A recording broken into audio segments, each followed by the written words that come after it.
Nanawagan ng taas sahod ang grupo ng mga guro sa gitna ng nagtataasang presyo ng petrolyo at mga bilihin.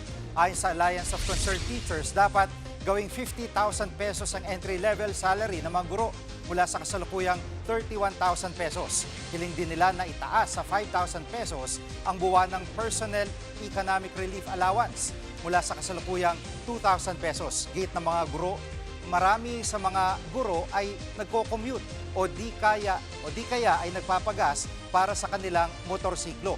Nakakadagdag pa raw sa kanilang pasanin ang mga mandatory deduction at mga loan, kaya hindi na raw sapat ang kanilang sahod. Hindi naman luho, no, ang manawagan para sa disente at nakabubuhay na sahod.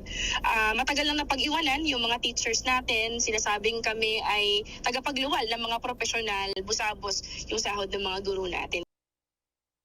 Mga kapatid, Jig Manikad po, pagdating sa mahalagang balita sa loob at labas ng bansa, dapat una sa lahat, mag-follow at mag-subscribe na sa social media pages ng News 5.